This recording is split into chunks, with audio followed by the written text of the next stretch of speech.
नमस्कार, मैं प्रियंका। आप देख रहे हैं 4 पीएम। रुझान बता रहे हैं कि 2024 लोकसभा चुनाव फंस चुका है, लेकिन अब खबर निकलकर सामने आई है कि सिर्फ ये चुनाव नहीं फंस चुका है, बल्कि प्रधानमंत्री नरेंद्र मोदी की वाराणसी सीट भी फंस चुकी है।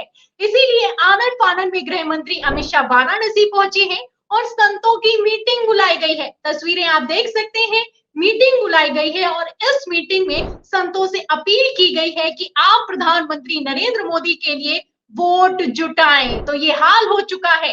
वाराणसी में कैसी तस्वीरें निकलकर सामने आ रही हैं, आप इस खबर से अंदाजा लगा सकते हैं। जहां एक तरफ गृह मंत्री अमित शाह अपील कर रहे हैं, वहीं दूसरी तरफ मैं आपको बता दूं कि हिंदू महासभा विरोध में उतरा है। वोट जुटाना तो दूर की बात है, समर्थन देना तो दूर की बात है, विरोध किया जा रहा है, वो भी भारी विरोध किया जा रहा है।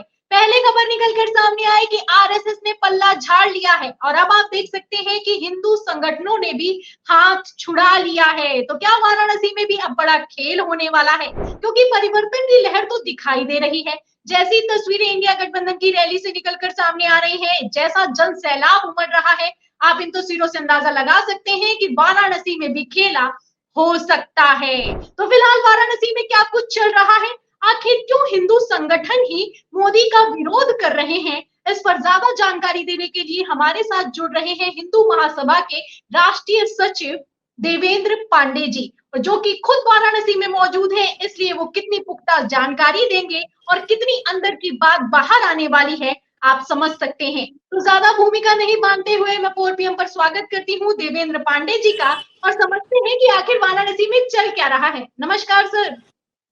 जय हिंद। तो सर, तस्वीरें निकलकर सामने आई हैं कि गृह मंत्री अमित शाह को कमान सौंप दी गई है, वाराणसी जाओ और वोट जुटाओ। तस्वीरें भी निकलकर सामने आ गई कि मीटिंग बुलाई गई है, संतों से अपील की जा रही है कि प्रधानमंत्री नरेंद्र मोदी के समर्थन में हवा बनाइए।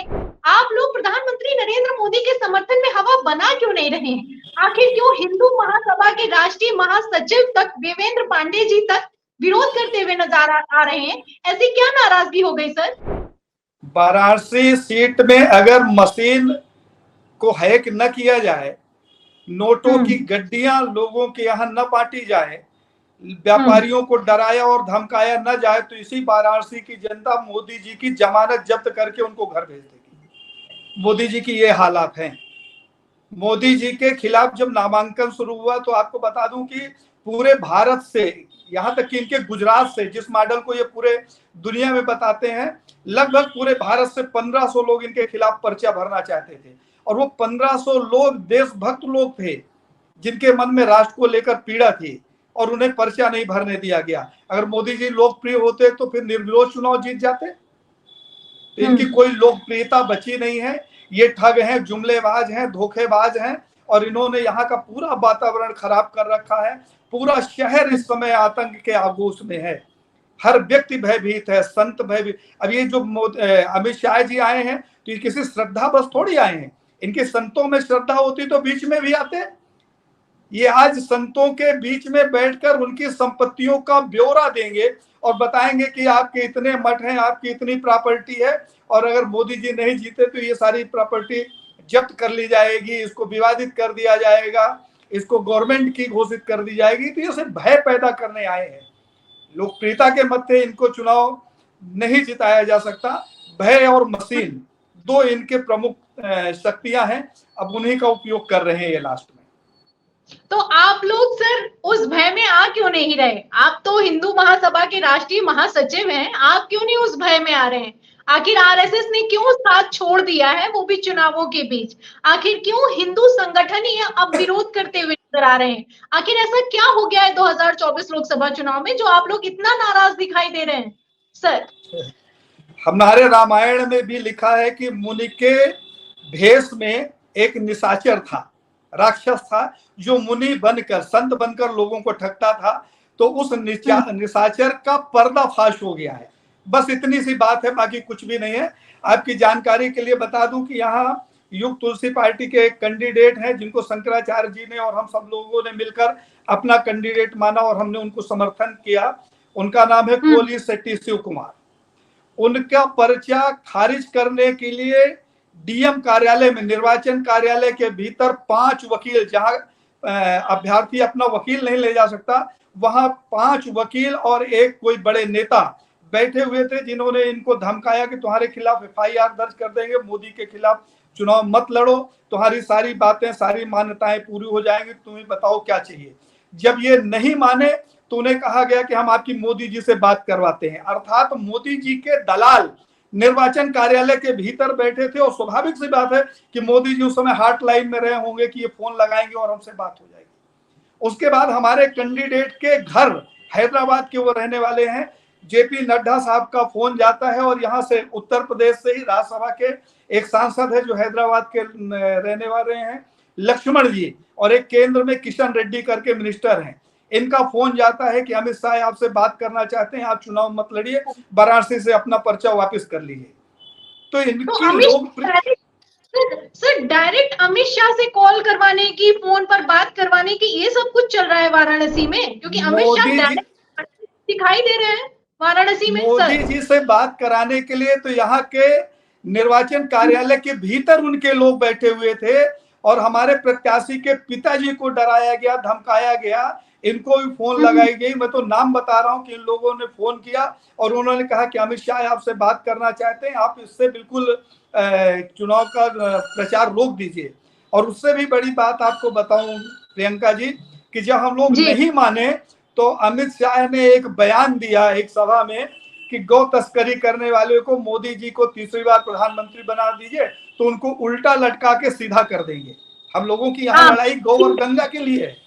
तो इनके मन में इतना भय है जो प्रदर्शित हो रहा है इनके चेहरे से, इनके भाषणों से, इनकी बॉडी लैंग्वेज से, इनके कार्यकर्ताओं के उदंडता से, प्रशासन के ऊपर दबाव से, तो सब कुछ परिलक्षित हो रहा है, सब कुछ दिख रहा है, स्पष्ट दिख रहा है। तो ये कहीं भी ईमानदारी से चुनाव नहीं जीत रहे हैं प्रियंका जी, ये बात सत्य है। मैंने पहले भी कहा था कि इनके खिलाफ किसी अपन एक रिक्शा वाले को, जिसकी कोई बेचारे की हैसियत नहीं है, रास्ते चलते हम उसे पकड़कर खड़ा कर दें इनके खिलाफ चुनाव में, तो यहाँ की जनता इतना ज्यादा इनसे पीड़ित और भयभीत है कि वो रिक्शे वाले को ये जिता देंगे और मोदी की जमानत जब्त करा देंगे। मोदी का हथियार सिर्फ आतंक, पैसा और शासकीय मशीनरी है। जी सर, आपका कहना है, आप ज्ञानी हैं, विद्वान हैं, आपकी समझ है, और आपने कहा है कि संत समाज नाराज है। क्यों नाराज है, वजह भी आपने बताई है, किस तरीके से चुनाव आयोग भी इसमें इन्वॉल्व है, वो उसको लेकर भी अब तक का आपने सबसे बड़ा खुलासा किया है कि किस तरीके से डायरेक्ट अमित शाह कॉल पर बने हुए हैं, क्योंकि अमित शाह वाराणसी को लेकर कितना एक्टिव है, ये तस्वीरें, रैली अपने आप में साफ करते हुए नजर आ रहे हैं। और जहां तक रही भय की बात, आपने कहा है कि भय है और वो भय साफ दिखाई दे रहा है, तो सर ऐलान कर दिया गया है कि जैसे ही चुनाव प्रचार खत्म होगा, प्रधानमंत्री नरेंद्र मोदी अंतर ध्यान पर जाने वाले हैं। अब ये अंतर ध्यान पर जाने वाले हैं या फिर कि अंडरग्राउंड होने वाले हैं, आपको क्या लगता है? मोदी जी ने एक बयान दिया था, आप सबके स्मरण में होगा, कि देश के ऊपर जब संकट आएगा तो मेरा क्या है, मैं झोला उठाऊंगा और जंगलों में चला जाऊंगा। तो अब तो ये स्थिति है कि मोदी जी जंगल जा रहे हैं कि विदेश जा रहे हैं, जो उनके कंधे पे झोला, उस झोले की तलाशी इस देश की जनता को लेना चाहिए कि ये व्यक्ति जो कंधे पे झोला लेके जा रहा है सत्ता से दूर होके, उसके झोले में कौन सा रहस्य छुपा हुआ है। इतनी नाराजगी है लोगों के मन में। इन्होंने हर इलेक्शन में प्रियंका जी, हर इलेक्शन में आप देख लीजिए, मैं तो आपके माध्यम से कहना चाहता हूं, क्योंकि अभी हमारे पास शक्ति नहीं है, गोधरा कांड चुनाव के पहले होता है, चुनाव के ठीक पहले गोधरा कांड होता है। आप डेट देख लीजिए, मैं आपको उसकी डेट बता सकता हूँ। ये अपना जब गुजरात में चुनाव था, 25 फरवरी को गोधरा कांड होता है, 25 फरवरी को, जी, है ना, 2002 में। और उसी 2002 में गुजरात में इलेक्शन होता है। हमारे 14 फरवरी को पुलवामा में हमला होता है, हमारे सैनिक मार दिए जाते हैं। और उसी 11 अप्रैल 19 को भारत में लोकसभा के चुनाव होते हैं। मोदी जी को इतना ज्ञान है, इतने दिव्य दृष्टा है कि 400 सीटें आएंगी, ये भाजपा का हर व्यक्ति कहता है।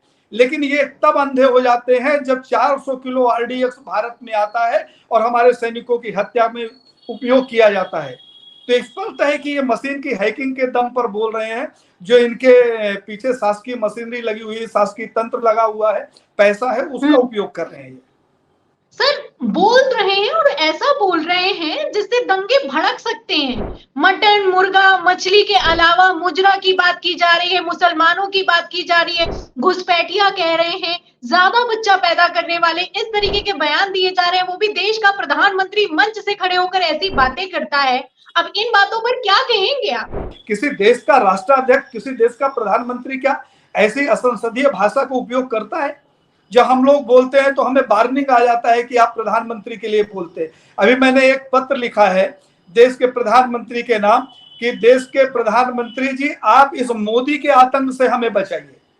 मैंने उस प्रधानमंत्री से आग्रह किया है जो हमारी सर्वमान और पूजित कुर्सी है कि आप हमें मोदी के आतंक से बचाइए, जिससे प्रजातंत्र का विनाश किया, धर्म का विनाश किया। यहाँ पर कहीं भी प्रजातंत्र का माहौल नहीं दिख रहा। आपको जानकर आश्चर्य होगा कि वाराणसी के भीतर, चूंकि मैं बैठा हुआ हूं, निर्भीक हूं, क्योंकि मुझे मौत का डर नहीं है, हिंदू महासभा के समर्थन से जो पार्टी चुनाव लड़ रही, उसके अलावा यहाँ एक गाड़ी, आपके भी प्रतिनिधि होंगे, पूछिए उनसे, किसी भी गाड़ी, किसी भी कैंडिडेट के ना तो पर्चे बट रहे हैं, न उनकी प्रचार की गाड़ियां चल रही हैं। सर, जनता ही सिर्फ खिलाफत में नहीं खड़ी हुई है, खिलाफत में तो अब लग रहा है कि आप लोगों के साथ ही आरएसएस भी खड़ी हो गई है, क्योंकि जेपी नड्डा ने तो बयान दे दिया है कि भारतीय जनता पार्टी बड़ी पार्टी हो गई है, अब उसे आरएसएस की जरूरत नहीं है, अब वो अपने डिसीजन खुद लेती है। भारतीय जनता पार्टी एक राजनीतिक दल है और आरएसएस एक वैचारिक दल है, तो अब इसमें मतलब कोई साथ नहीं है। जैसे कि पहले कहा जाता था कि अगर कोई भी डिसीजन लेना होता है तो आरएसएस जब तक उस पर मोहर ना लगाए तब तक बात नहीं आगे बढ़ती। लेकिन 2024 लोकसभा चुनाव में सारी की सारी परिस्थितियां पलटी हुई क्यों नजर आ रही हैं सर? देखिए, हाथी के दांत खाने के और दिखाने के अलग होते हैं, ये दोनों एक ही थाली के चट्टे बट्टे हैं। आरएसएस ने खूब पैसा कमाया, बीजेपी की गवर्नमेंट बनी तो पूरा पैसा इनके थ्रू जाता है। एक नहीं 10 उदाहरण है हमारे पास। आज बीजेपी की नैया डूब रही है। मोदी जी ने आरएसएस को पनपने नहीं दिया, आरएसएस के लोगों को महत्व नहीं दिया, आरएसएस की उपेक्षा की, इसलिए इन्हें ये लगता है कि मोदी तो हार ही रहा है, इसकी सरकार नहीं बनेगी तो क्यों ना हम अपनी प्रतिष्ठा बचा लें। तो आरएसएस अपनी प्रतिष्ठा बचाने के लिए ऐसी बात बोल रहा है। आरएसएस वही आरएसएस है कि इनका डीएनए गाय का मांस खाने वालों से भी मिलने लगा था कुछ दिन पहले। इन मोहन भागवत जी के बयान है कि कहीं बैठे हुए थे भोजन में तो कहा, किसी ने कहा कि गौ मांस है तो इसको गौ मांस खाने से 41 पीढ़ियां जो है नर्क में जाएंगी। तो भागवत जी कहते हैं कि 41 पीढ़ियां हमारी नर्क में चली जाएं, लेकिन ये गाय मांस खाने वालों से हमारा जो है रिश्ता ऐसा ही रहेगा। तो ये सब भयभीत लोग हैं, इनको ये लग रहा है कि मोदी की अब सरकार नहीं बनेगी, मोदी हार रहे हैं, भाजपा का वजूद खत्म होने की स्थिति में है। तो सर, यहाँ पर मैं आपसे आखिरी और सबसे अहम सवाल पूछना चाहूंगी कि 7वें चरण के मतदान में उत्तर प्रदेश की 13 सीटों पर वोटिंग होने वाली है, जिसमें प्रधानमंत्री नरेंद्र मोदी की किस्मत भी दांव पर है। आपको क्या लगता है वाराणसी के नतीजे क्या होने वाले हैं सर? मैंने पहले भी कहा है, ईमानदार हो जाए चुनाव, अगर ईमानदार हो जाए, अधिकारी अगर लोगों को घर गिराने की धमकियां न दें, नोट के बंडल न बांटे जाएं, संतों की सभा करके संतों को भयभीत न किया जाए, मशीन को स्वतंत्र छोड़ दिया जाए, तो वाराणसी की जनता मोदी जी की जमानत जब्त करवाकर इनके घर वापस भेज देगी। उसी ट्रेन से भेजेगी, उसी ट्रेन से भेजेगी जो ट्रेन उस प्लेटफार्म पे खड़ी होती है जहां से इन्होंने अपने जीवन का सफर चाय से शुरू किया था। उसी स्टेशन पे जाके ट्रेन खड़ी होगी और मोदी जी ससम्मान वहां उस स्टेशन पे उतर सकते हैं। ऐसा माहौल है यहाँ का। बहुत बहुत शुक्रिया सर, जो जानकारी आपने दी है, वाराणसी में मौजूद है, लाइव कवरेज एक तरीके से आपने की है, और हिंदू महासभा के राष्ट्रीय महासचिव होने के नाते जो बातें आपने कही हैं वो अपने आप में काफी महत्वपूर्ण है। बहुत बहुत शुक्रिया सर। जय हिंद सर। तो हमारे साथ देवेंद्र पांडे जी, आप देख सकते हैं कि किस तरीके से उन्होंने जानकारियां दी हैं और किस तरीके के जबरदस्त खुलासे किए हैं।